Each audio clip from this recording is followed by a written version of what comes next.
이야기 시작하기 전에 한번 물어보고 싶어요. 아까 몇몇 친구들이 와서 응원 메시지 좀 적어주세요 하면서 물어봤더니 무슨 대학 무슨 과에 가고 싶다고 이미 확고하게 정해진 친구들도 꽤 있더라고요. 혹은 그렇게까지는 아니라도 나 내년에 대학 가고 싶다라는 마음이 얼마나 간절하세요? 얼마나? 숫자로 한번 해볼까? 1에서 100까지면 얼마 정도인 것 같아요? 나의 간절함의 정도가? 100이에요. 와, 그래요. 우리 머리 멋있는 친구가 한번 대답해봐요. 우리 머리 멋있는 친구, 여자친구 있어요? 없어요? 게임 좋아해요? 오케이. 게임 좋아할 거, 야, 됐거든요. 얘 왜 이래요? 그럼 다시 물어볼게요. 뭘 포기할 수 있어요? 그 간절한 꿈을 위해서 아침잠 1시간 포기할 수 있어요? 1시간 일찍 일어나서 공부할 수 있어요? 못해요? 휴대전화 포기할 수 있어요? 안 돼요. 게임, 여학생들 드라마, TV, 친구랑 톡 보내는 거 포기할 수 있어요? 아무것도 포기 못하면 그래, 웃기죠? 니들이 생각해도 웃기죠? 간절하지 않은 겁니다. 그런데 실제로 정말 간절하게 여러분은 지금 사실 큰 굴곡 없이 자라서 그런 뼈에 사무치는 간절함이 없지만 어딘가에서는 그런 간절함을 가지고 공부하는 사람들이 있거든요. 그 사람과 경쟁해서 이길 수 있을까요? 이런 마음가짐으로 일단은 내 마음의 간절함을 좀 갖는 시간을 여러분이 가졌으면 좋겠습니다. 진짜 간절한 사람은 아침에 알람벨을 끄고 1시간을 더 잘 수가 없어요. 너무 초조하고 불안하고 내가 이 시간에 이렇게 자면 안 될 것 같다는 생각이 들거든요. 우리 지난 일요일날 대형 입시 설명회라 그래가지고 진짜 많은 분들이 이렇게 와서 듣는 설명회가 있었는데 그날 날씨도 춥고 그랬는데 할머님 한 70대 할머님께서 해석 공식을 꼬깃꼬깃 막 이렇게 품에 안고 되게 먼 길을 오셨더라고요. 그래서 아니 어떻게 오셨습니까? 이렇게 얘기했더니 올해 시험을 봤는데 수능을 봤는데 잘 안 나와서 내년에 또 한번 도전을 해보려고 한다고 그래서 올해 정말 열심히 하겠다고 그렇게 얘기하시는 거예요. 그래서 제가 할머님 그러면 전 이제 여러분 생각만 한 거죠. 무슨 대학 무슨 과에 가고 싶으세요? 이렇게 여쭤봤더니 굉장히 수줍게 웃으시면서 난 그냥 진짜 좋아서 하는 거예요. 이렇게 이야기하시는데 그때 갑자기 그 질문을 한 제가 너무 부끄러운 거 있죠. 맞아. 배운다는 것 자체가 누구한테는 생애 마지막 페이지에 꼭 한 번은 해보고 싶은 정말 간절한 꿈일 수도 있는데 그냥 그 자체도 굉장히 아름다운 건데 꼭 뭐를 위해서 공부를 하는 내 자신이 굉장히 희생하고 있는 것처럼 생각한 건 아닌가? 이런 생각도 했어요. 그래서 오늘은 우리 조금 더 즐겁게 공부의 과정을 즐기면서 공부할 수 있는 방법들을 몇 가지 나눠드리려고 합니다. 자, 일단은 올해 수능 얘기를 안 할 수가 없는데 올해 수능에서 가장 큰 반전의 과목이 있었다면 아마 영어였을 거예요. 왜냐하면 이런 선배들 많이 봤을걸요. 아까 저기 합격했다고 인사하러 온 선배들도 있던데 손 한번 들어줘요. 후배들에게. 네. 올해 정말 열심히 해서 원하는 대학에 둘 다 합격했대. 얼마 보기 좋아요. 그죠? 6월 모의평가랑 9월 모의평가가 정말 쉬웠어요. 너무너무 쉬워가지고 많은 수험생들이 뭐라고 생각했냐면 딱 9월 시험까지 보고 나서 영어는 됐으니까 더 이상 할 필요 없네. 이제 나는 탐구가 부족하니까 뭐가 부족하니까 딴 거에 좀 올인해야지. 그리고 영어는 요 정도 나올 거니까 딱 그만큼만 공부해야지. 마치 진짜 컵에 물 담듯이 찰랑찰랑 딱 그만큼만 공부했단 말이에요.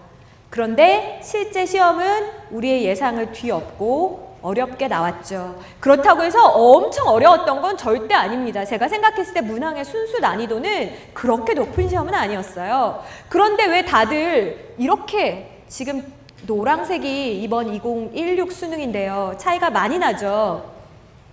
왜 이렇게까지 컷이 뚝 떨어졌을까? 쉽게 나오니까 금세 거기에 맞춰서 딱 그만큼만 공부했거든요. 만족하고 더 이상 안 했거든요. 여러분은 절대 그렇게 공부하시면 안 된다는 이야기입니다. 올해 수능이 2016보다 더 어려울 거라고는 저는 예상하지 않아요. 그 난이도 혹은 그거보다 살짝 아래를 겨냥해서 시험을 내고 싶어 할 거라고 저는 생각을 하지만 그럼에도 불구하고 그럼 난 딱 그만큼만 해야지, 시험이 7로 나오니까 난 7만 공부해야지, 이렇게 해서는 안 된다는 겁니다. 여러분이 그거 플러스 알파를 하셔야 돼요. 자, 그래서 제가 여러분한테 꼭 드리고 싶은 이야기는 이번 겨울이 마지막 기회인 게 있어요. 기출문제? 그거 얼마든지 나중에 풀 수 있어요. 수능 특강? 올해 대박인 거 뭔지 아세요? 수능 특강이 2권 됐다. 인터넷 수능 1, 2는 없어졌어요. 근데 수능 특강 2번째 권이 1, 2를 합해 놓은 것보다는 조금 얇지만 어쨌든 그래도 상당한 두께가 있거든요. 그러면 결과적으로는 어때요? 수능 특강 나오고 인터넷 수능 1, 2 나오던 게 한꺼번에 나오는 거죠. 그럼 갑자기 고3 됐다고 이제 딱 하자마자 연계 교재가 이만큼 두꺼운 게 2권이 있으면 심리적으로 어떤 생각이 들어요? 빨리 풀어야지. 이거 빨리 해야지. 그러면서 그냥 준비도 안 됐는데 맨발인데 그냥 막 달리기 시작한다고요. 그러면서 또 옆에 먼저 출발한 애가 막 그런다? 야, 너 아직도 뭐 하고 있어? 너 신발 끝매냐? 지금 1시가 급한데, 야, 나 봐. 벌써 이만큼이나 왔잖아. 근데 여러분, 그걸 생각하셔야 돼요. 문장 단위에서 정확하게 해석하고 분석할 수 있는 능력, 그걸 키우는 건 여러분 스포츠카의 엔진을 점검하는 거랑 똑같아요. 그 친구 맨발로 멀리 가라고 하세요. 여러분이 차에 올라타는 순간 그 차이는 금방 우스워질 테니까. 그러니까 남들이 뭐하고 남들이 내릴 때 따라 내리고 그렇게 하지 마시고 일단은 이번 겨울 저는 아무리 늦어도 한 3월까지 그때까지는 연계교재 조금 천천히 시작해도 괜찮으니까 정확하게 문장을 해석할 수 있는 능력이 있어야 돼요. 근데 여기서 말하는 문장 해석 능력이 뭐냐, 제가 잠깐 예문을 들려드릴게요. 예전에 2014 불수능이었을 때 이런 게 나왔다. 리더십에 대한 갈망은 그것을 찾는 것의 불가능에 의해서만 능가되어질 수 있다. 그게 정답이었어요. 저 지금 완전히 정확하게 번역했거든요. 자, 이걸 맞출 수 있었을까? 일단 해석도 쉽지 않았고 대충 해석하고 뭔 말이야. 그 다음에 뭐라고 생각했어요? 우리나라 영어 교육은 이래서 문제라고. 한글로 써놨대 모르겠는데 이거 뭐 이런 걸 왜 물어봐. 이래서 안 돼. 이렇게 이야기한다고요. 근데 우리말로 번역하려고 했기 때문에 안 된 거죠. 그럼 제가 바꿔서 물어볼게요. A는 B에 의해 능가되어진다. 그럼 A가 큰 거예요? B가 큰 거예요? A가 능가되어진다. 그럼 A가 커요? B가 커요? B가 크죠? 그럼 그렇게 생각하면 되지 않아요? 리더십에 대한 갈망이 있어요. 근데 뭐가 더 커요? 찾을 수 없다. 그게 더 크다는 거죠. 그럼 결국은 그런 리더십이 가능하다, 불가능하다? 불가능하다. 그게 답이었어요. 근데 생각을 안 하려고 그러고 막 해석만 하려고 그래요. 제가 말하는 여기서 문장 공부라는 거는 해석하고 이해하는 것까지 말하는 겁니다. 근데 지금 이 와중에 A라고 아까 대답했던 친구들이 있었거든요. 자, 반성하시고 정말 남들보다 10배 열심히 공부해야 됩니다. 자, 그 다음에 이 시기에 남들 간다고 따라가서는 안 되는 공부가 2가지 있어요. 어법과 기출입니다. 자, 어법과 기출은 누구냐면 문장 단위의 해석이 어느 정도 완성된 친구들, 상위권 친구들, 그런 친구들은 지금 어법과 기출을 하는 게 맞아요. 근데 이른다?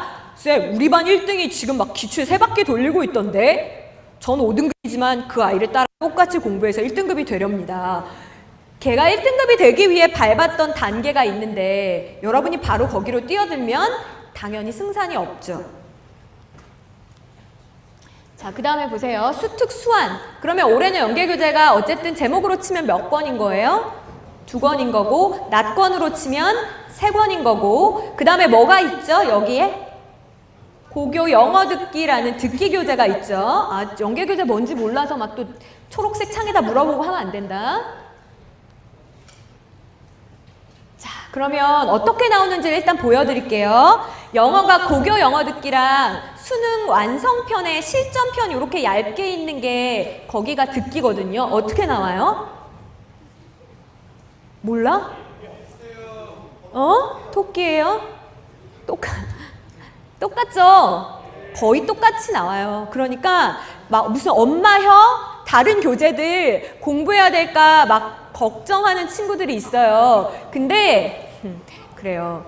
근데 그럴 필요 없어요. 듣기는 연계 교재만으로 충분해요. 근데 왜 어머 쌤 근데 막 듣기 틀린 사람들은 그럼 왜 그런 거예요? 왜 그런지 아세요? 9월 달까지 듣기를 안 틀린다?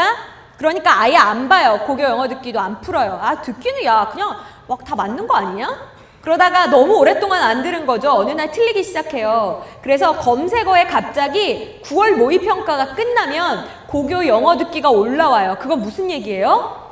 9월에 틀리고 아 망했다. 듣기 몰아들어야 되겠다. 정말 멍청한 방법이에요.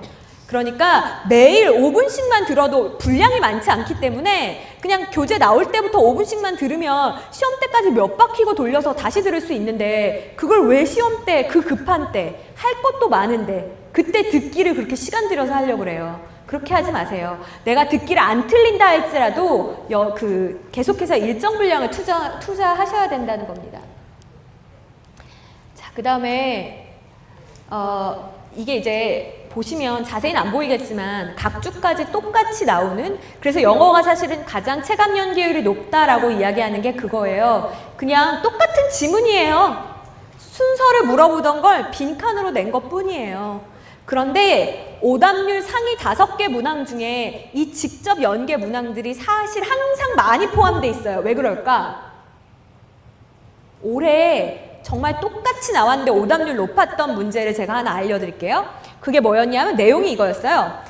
좋고 나쁜 건 절대적인 게 없다. 상황에 따라 그때그때 다르다. 이제 이게 주제문이었고요. 연계교재에서는 주제문을 묻는 문제로 나왔어요. 그럼 애들이 어떻게 공부하게? 주제문 문제 어려워요? 안 어렵지. 그럼 처음 풀었을 때 어땠을까? 맞았던 거예요. 그럼 두 번째, 세 번째 볼 때는 뭐 할까? 아 맞아. 좋고 나쁜 건 그때그때 달라요. 그때그때 달라요. 넘어가고. 세 번째 볼 땐 더 심했겠죠. 주제문만 읽어보고. 두 번, 세 번 봤을 때는 주제문 위주로밖에 안 보여요. 이미 답과 내용을 알고 있기 때문에. 근데 평가원에서 출제할 땐 살짝 다른 부분을 낸 거예요. 주제문 파트 말고 살짝 다른 부분. 그랬더니 뭐 여지없이 다 무너졌죠. 그러니까 분명히 올해 시험을 못 본 친구들 중에 그런 얘기하는 친구들이 있을 겁니다. 야, 나 연계 3번 봤는데 완전 망했어. 야, 연계 하지 마. 안 하면 뭘 할 건데요. 그러니까 방법을 어떻게 해야 될 것인가를 이제 잘 생각하셨으면 좋겠습니다. 자, 이렇게 되어 있어야죠. 필기가. 지금 뭐가 보여요? 일단 처음에 읽을 때는 시간 재서 푸세요. 그 다음에 두 번째 읽을 때는 어떻게 할까? 답을 맞춰요. 그러면 안 돼요. 두 번째 읽을 때에는 시간 제한 없이 사전 찾아가면서 정독하는 겁니다. 자, 그때 해야 될 일이 이거다. 그때 해야 될 일이 난이도 표시. 네가 맞았냐 틀렸냐를 물어보는 게 아니에요. 저는 가급적이면 강의 다 듣고 나서 강의 들으면서 답을 맞췄으면 좋겠어요. 그러면 그 전에는 그냥 궁금해서 미칠 것 같은 상태까지만 만들어 놓는 거죠. 그래서 주제문 밑줄 치시고 지금 여러분이 느끼는 그 어려움 그걸 별로 표시하시고 그리고 내용을 밑에 마인드맵처럼 정리해놨죠. 이렇게 정리를 하고 이렇게 하고 강의를 듣거나 해설지를 보면 뭐 할 수 있어요? 맞춰볼 수 있죠. 그 맞춰보는 게 공부예요. 저 사람 해석 잘하나? 해설지 해석은 어떻게 써있나? 급하다고 특히 하위권 친구들 급하다 그래서 그냥 한글 펴놓고 영어 펴놓고 왔다 갔다 하면서 공부한 친구들 많거든요. 그렇게 하면 연계 공부 하나 많아요. 하나 많아. 선택지도 해석 못해요. 아까 말했잖아요. 선택지가 얼마나 어려워질 수 있는지. 그러니까 일단 기본 내공을 키우고 공부를 바로 하셨으면 좋겠습니다. 자, 그러면 우리 아직 기출을 못 푼 친구들이 있죠. 잘하는 친구들은 초반에 풀었지만 그럼 나는 기출을 언제 풀까? 수능 완성이 언제 끝나야 될까요? 9월 모의평가 이전에 아무리 늦어도 추석 연휴가 시작되기 전에는 끝내놔야 돼요. 2번밖에 안 되는데 그때도 못 끝내면 안 돼요. 자, 그때까지 끝내고 나면 그 다음에 한 달 좀 넘는 시간이 있죠. 요때 뭘로 공부하느냐는 질문을 굉장히 많이 하거든요. 제가 생각했을 때는 연계 복습을 한 6에서 70%, 그 다음에 비연계 실전 문제를 30에서 40% 푸는데 비연계 실전 문제에 막판에 조금 퀄리티가 떨어지는 문제로 풀면 무슨 현상이 생기냐면 틀리고 나면 자신감이 곤두박질을 친다? 아, 뭐야, 신경추론 틀렸어. 아, 망한 것 같아. 정말 뭐 하나 틀릴 때마다 대학 떨어진 것 같은 생각 들거든요. 그러니까 이때는 차라리 정말 최고의 퀄리티를 자랑하는 실전 문제를 공부하시는 게 좋습니다. 자, 그러면 이제 영어 얘기 그만하고 여러분이 이번 겨울방학에 해야 될 정말 많은 일 중에 또 하나가 있는데 뭐게? 탐구 뭘 해야 되게? 뭘 공부할 건지를 정해야 돼요. 뭘 공부할까 생각할 때 뭐를 먼저 고려해야 될까요? 아, 좋아하는 거 좋다. 누구니? 멋있다. 우리 목도리 친구 멋있어요. 또? 응시 인원이 많은 게 좋아요. 그쵸?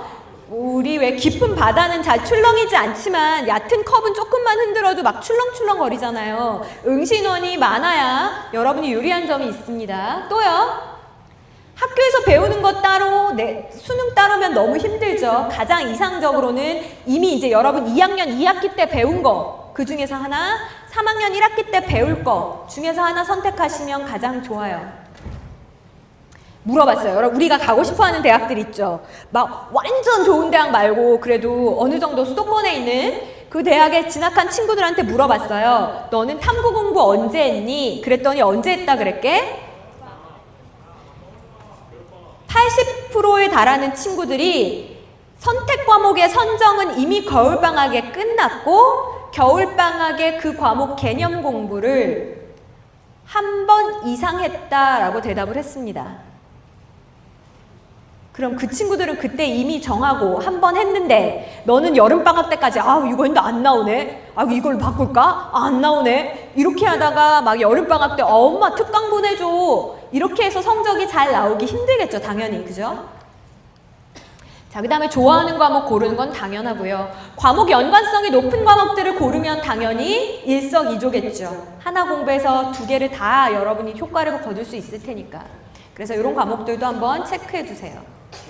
자, 아까 전에 뭐 계속 나온 얘기지만 사실은 옛날에 특히 그랬다. 중학교 때 생각해보면 막 문제집 많이 푸는 친구들이 있었어요. 우리 반에. 근데 공부 그렇게 잘하지 못했거든요.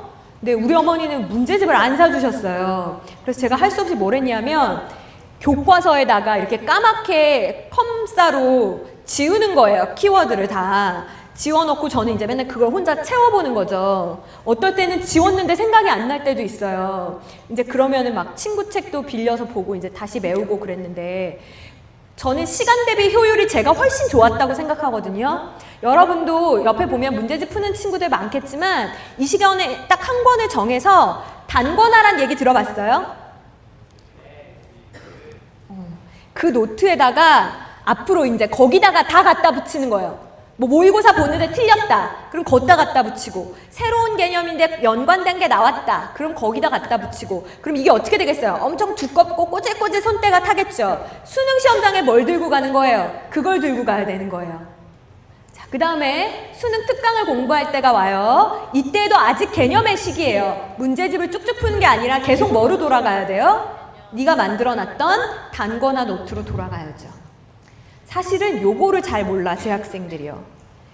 N수생들은 이미 한 번 했잖아요. 수능을 해서 뭐가 어렵고 어떻게 되는 걸 알아요. 탐구 같은 경우에는 어려운 문제가 나오는 단원이 정해져 있어요. 이미 모두가 다 아는 공공연한 비밀이라고요. 그러니까 N수생들은 6월 모의평가 전에 이 단원들을 일주일 정도 싹 정리를 하고 가요. 근데 우리는 막 잘 모르고 아직 초행길이라 헤매다가 못하는 경우가 많죠. 그러니까 이 부분도 꼭 챙겨주셨으면 좋겠습니다. 그러려면 지금부터 부지런히 해야 돼요. 이러면 안 돼. 엄마, 기말고사 끝났는데 막 이제 고3 되면 놀지도 못하는데 친구랑 추억여행 떠날래.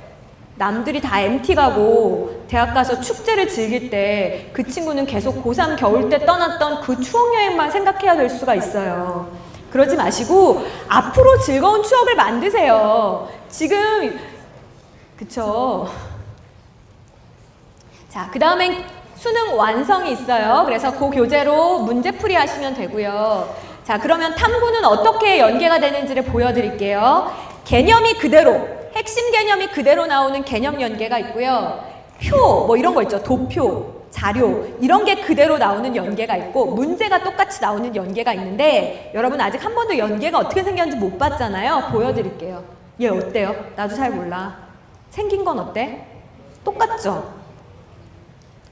자, 이거는 화학이에요. 얘도 어때요? 똑같죠?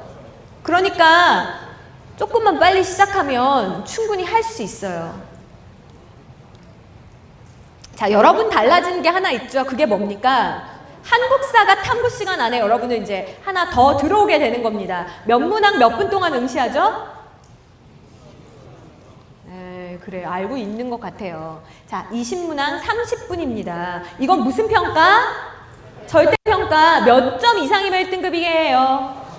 오, 잘하네. 그러면 몇 등급을 받으면 내가 대입에서 불이익이 없을까요? 문과 3등급, 이과 4등급. 큰 부담은 없다. 그죠? 그래서 어떻게 공부하라고 이야기하냐면 큰 흐름 위주로 공부하면 된다 그래요. 근데 한 가지 질문. 지금 이제 9월 모의평가 끝났어요. 아, 한국사를 하나도 안 했네. 지금 할까? 그때 하면 아무리 부담이 적은 과목도 부담스럽죠. 그래서 지금 이미 똑똑한 친구들은 한국사는 겨울방학 때 끝낸다고 하고, 왜냐하면 그렇게 부담이 크진 않으니까 지금 하는 친구들이 많더라고요. 여러분도 잘 생각해서 빨리 시작하셨으면 좋겠습니다. 자, 나한테만 문제인가? 제일 어려운 과목이 저는 수학이었거든요. 여러분 어때요? 좋아요? 아, 싫어요. 수학이요. 바뀌었죠? 뭐가 바뀌었어요? 이제 여러분 교육과정이 바뀌었어요. 그래서 수학도 개념을 먼저 해야 되는데 제가 수학 선생님들한테 여쭤봤어요. 수학쌤, 네, 지금 급해 죽겠는데 그냥 빨리 문제부터 풀면 안 돼요? 수능 특강 두꺼운데 그거부터 하면 안 돼요? 그랬더니 뭐라고 그러시게요? 되게 쿨하게 한마디 하시던데요? 어차피 못 풀걸요? 개념이 안 돼 있으면 어차피 수능 특강은 수학은 뭐 영어는 그래도 어떻게 흉내라도 내죠. 해설지 펴놓고 이해하는 척이라도 하는데 수학은 진짜 안 된다는 거예요. 그래서 어쩔 수 없이 정말 개념부터 시작을 해야 된대요. 그래서 제가 또 물어봤어요. 근데 인터넷에 어디 보니까 지금 막 수학이 기초가 약한 사람들이 중학교 교과서부터 다시 열심히 해가지고 성공한 그런 정말 인간 승리가 있다던데 그럼 그렇게 하는 건 어떤가요? 그랬더니 피식 웃으시면서 근데 중학교 때 배웠던 개념이 다 수학에 나오는 건, 다 수능에 나오는 건 아니고요. 그리고 어차피 수능 개념 교재들이 수능과 연관된 것들은 중학교 때 거부터 정리해줘요. 그러더라고요. 그러면 지금 이 시기에 그냥 제대로 된 개념 교재 하나 잡아서 공부하면 되는 거잖아요. 도움이 필요하다면 강의의 도움을 받으면 되는 거잖아요. 근데 이걸 안 하고 시작하면 어떻게 될까? 계속 힘든 거죠. 자, 그 다음에 또 중요 정리는 사실 저도 그렇게 공부해 외우는 건 줄 알았거든요. 근데 이걸 증명할 줄 알아야 된다고 그래서 왜 그러냐고 물어봤더니 왜 그럴까? 정리의 과정을 가지고 시험 문제를 낸다면서요, 출제진들이. 그러니까 정리를 그냥 외워가지고만은 문제를 풀 수가 없는 거예요. 이게 어떻게 도출되었는가 과정을 알고 있어야 되는 겁니다. 자, 수학은 연계교재가 뭐랑 뭘까요? 수특, 수안. 근데 한 가지 좀 다른 게 있더라고요. 영어랑. 영어는 6월 모의평가, 9월 모의평가에 나왔던 지문이 수능 때 또 나올까요? 안 나온다고 얘기한 적은 없다? 그래서 나와서 우리가 화낼 수는 없어요. 근데 통계적으로 그럴 확률이 아주 극히 희박하죠. 근데 수학 같은 경우에는 어때요? 6월, 9월에 나왔던 게 같은 개념이 또 나와요. 게다가 교육과정이 바뀌면서 기출이라는 게 있어요, 없어요? 기존 기출에서 좀 중복되는 부분은 있겠지만 순수하게 이번 교육과정으로만 만들어진 기출은 없죠. 그러니까 6월, 9월 모의평가가 엄청 중요한 겁니다. 그런데 가끔 보면 시험 시간에 아트를 하시는 학생들이 있어요. 어머님들 꼭 한번 자녀분의 그 시험지를 한번 보자고. 성적표야 결과니까. 그래도 어쨌든 최소한 과정에 최선을 다했는지 시험지를 한번 보자고 꼭 이야기해 보실 필요가 있어요. 엄청난 대작들이 탄생합니다. 그죠? 옆자리 친구의 얼굴을 정말 정밀 묘사하는 친구도 봤고요. 시험지가 여러 장이죠. 그거를 묶고 엮어서 모자를 만들어 쓰고 또 하나로 칼을 만들어서 들고 있는 친구도 봤고요. 정말 어쩌면 그렇게 창의적으로 그 시간을 보냈는지 모르겠어요. 그러면 안 돼요. 거기서 또 나온다니까요. 자, 그래서 수능 완성을 공부하고 나서 수능 완성 시기에 이제 주의해야 될 거는 과목을 번갈아서 해야 된다는 겁니다. 개념을 공부할 때는요, 한 과목씩 하는 게 좋아요. 수투 다 끝내고, 확통 다 끝내고, 미적 다 끝내고 이런 게 좋아요. 그런데 수능 완성을 할 때는 번갈아 공부해야 돼요. 오늘 수투 확통했으면 내일 확통 미적분 이런 식으로 번갈아 공부해야 된다는 거예요. 왜 그래요? 이건 이제 작년 기준으로 통계를 낸 겁니다. 지금 출제 비중이 어때요? 과목별로 비슷하죠. 그러니까 나 확통 자신인데 확통만 이러면 정말 딱 3분의 1밖에 점수를 못 얻는 거예요. 골고루 하셔야 돼요. 자, 그 다음에 이제 국어가 전 제일 문제라고 생각해요. 왜냐하면 그런 얘기 들어봤어요? 야, 우리 학교 선배가 완전 수학 천재거든? 아, 6모, 9모 다 맞았는데 막 수능 가가지고 5등급 나왔대. 그런 얘기 들어봤어요? 거의 못 들어봤을걸요? 수학은 잘하면 그냥 잘하는 거예요. 계속. 중학교 때 잘했으면 고등학교 때도 잘하고요. 계속 잘하는 거예요. 크게 뭐 그날 컨디션에 이상이 없는 한. 근데 국어는 그런 얘기 진짜 많이 들어봤을걸요? 6모, 9모 진짜 잘 봤는데 수능 때 완전 폭망했다더라. 1교시 폭망해서 손 떨려서 그 뒤로 계속 못 봤다더라. 그 얘기 정말 많이 들어봤죠. 왜 그럴까? 왜 국어는 이렇게 출렁거릴까요? 우리말이잖아요. 우리말이니까 수학은 막 어렸을 때부터 학습지도 풀고 영어도 막 굉장히 체계적으로 배우죠. 근데 우리말은 그냥 자연스럽게 노출돼서 배우잖아요. 그러니까는 어떻게 보면 가장 체계가 없어요. 그래서 뭐를 해야 돼요? 국어도 개념을 해야 된다 이렇게 말하는데 개념을 해야 된다 그랬더니 이제 친구들이 뭐라 그러냐면 그럼 매일 몇 문제씩 풀면 되겠네요 이렇게 얘기하더라고요. 그게 아니죠. 이렇게 한번 나눠서 봅시다. 자, 요 중에서 여러분 제일 그래도 부담 없는 애가 누구예요? 좀 만만하네. 화작이죠, 화작. 얘는 마음먹으면 일주일에도 끝낼걸? 지금 학교에 있으면 공부 잘 손에 안 잡히는 때잖아요. 어수선한 때예요, 어느 학교든. 지금 이거 끝내버려요. 얘는 나오는 개념도 딱 한정돼 있는데 장문의 과정 뭐 이런 거 맨날 나오잖아요. 똑같은 거. 그냥 한 번만 딱 정리하면 끝이에요. 그 다음에 만만한 애가 누굴까? 그 다음에 독서야? 그 다음이 문법이에요. 문법 완전 토 나오는데요. 근데 문법은요. 한 번이 어렵지 한 번만 딱 한 권을 제대로 공부하고 나면 그 다음에 다시는 얘는 요동칠 일이 없어요. 영어 문법도 똑같아. 딱 한 번만 제대로 공부하면 그 다음엔 안 틀리거든요. 근데 그 한 번을 제대로 안 하니까 계속 틀리는 거예요. 반대로 끝까지 불안하게 만드는 게 누굴까? 그게 독서 비문학이에요. 끝까지 사람 마음 못 놓게 하는 거. 자, 독서도요, 뭐 어떤 때는 막 과학에서 엄청 어려운 것도 나오죠. 물리학 글도 나오고. 분야별로 접근하는 방식들이 다 있습니다. 이거를 꼭 한 번은 체계적으로 배우셔야 돼요. 마지막으로 문학은 여러분 공부할 때 뭐 해요?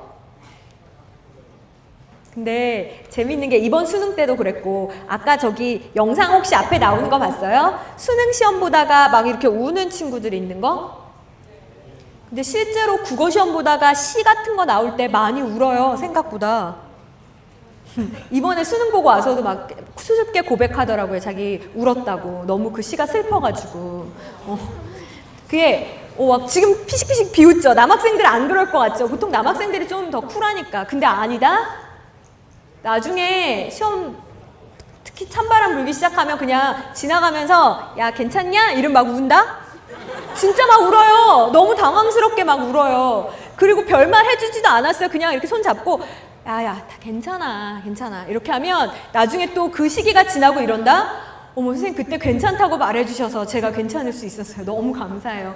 그냥 막 그때는 마음이 그렇게 막 요동치는 시기예요. 그러니까 그런 힘든 시기가 오기 전에 기본을 잘 잡으셔야 돼요. 문학은요, 크게 현대의 소설, 현대시, 수필, 고전소설, 고전시 이렇게 있죠. 세트 구성들이 다 정해져 있고 나오는 문항들이 장르별로 정해져 있으니까 일단 그 공통점을 먼저 공부하는 게 개념이라는 이야기입니다. 자, 뭐 이제 마지막으로 사이트에서 여러분이 잘 모를 것 같은 것만 소개해 드릴게요. 우리 EBS 아이사이트에 학습 Q&A라는 게 있어요. 이거 그냥 우리 어떤 지식인들한테 물어봤을 때 일반 열린 대중들이 대답을 해주는 거죠. 그래서 부정확한 정보도 있을 수 있는데 Q&A는요, 현지 교사 선생님들이 다 답변해 주시는 거예요. 그 과목 전공을 하신. 그러니까 여러분 나중에 고3 때는 학원 다닐 시간도 없거든요. 충분히 활용하셨으면 좋겠고, 그 다음에 자료실 잠깐 보여줄게요. 아까 어떤 친구가 누구였지? 이거 갖고 공부해서 굉장히 많이 올랐다고 내신 자료실에 가면 이렇게 되어 있거든요. 일단 이거 뭐예요? 여러분 뭐 때문에 시간 걸리는지 제가 다 알아요. 단어 실력이 엄청나게 부족하거든. 그래서 한 지문에서 모르는 단어 다 찾고 나면 이미 1시간 지나 있어. 그럼 공부 더 이상 하기도 싫죠. 쳐다보기도 싫고 다 찾아놨어요. 다 찾아놓고 다 끊어읽기 해놓고, 그러니까 출력해서 그냥 공부만 하면 되는데 그건 할 수 있지 않니? 자, 그 다음에 또 보세요. 이렇게 아까 마인드맵으로 정리하면 좋다 그랬죠. 그래서 이렇게 제가 정리해 놓은 게 있으니까 여러분이 정리한 거랑 맞춰봤으면 좋겠어요. 이거를 베끼는 것보다는 맞춰보는 게 훨씬 더 좋은 공부예요. 자, 그래서 나중에 이렇게 이게 한 장이야 출력할 수 있게 사설업체에서 이거 그대로 막 가져다가 많이 팔더라고요. 꼭 신고해 주세요, 저한테. 자, 이제 330일 남았습니다.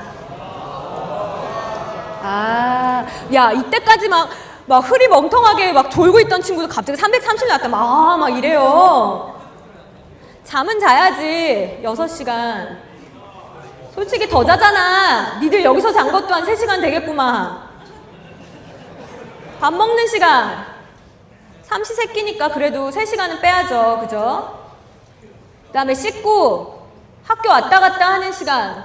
하루에 3시간은 걸리죠. 여기 노는 시간이 지금 전혀 없어요. 게임하는 시간, 핸드폰 하는 시간, PC방 가는 시간, 특히 너네 축구하는 시간 없어요. 자, 그리고 중간 기말고사가 앞으로 수능 전까지 딱 3번밖에 안 남았어요. 중간, 기말, 중간 3회입니다. 우리 보통 2주 정도 공부하죠. 그래서 그 시간을 뺐고, 학교 수업을 듣는 시간은 내 공부 시간은 아니에요. 그냥 강의를 듣는 거지. 보통 6시간보다 학교에 더 오래 있겠지만 여러분이 충격받을까봐 제가 6시간만 뺐어요. 그리고 수업 일수 150일 정도 잡아서 했더니 며칠 나왔을까요? 85일 남았습니다. 아, 방학하면 시작해야지. 아직은 방학이 아니니까. 아직은 3월이 아니니까. 나는 고3이 아니야.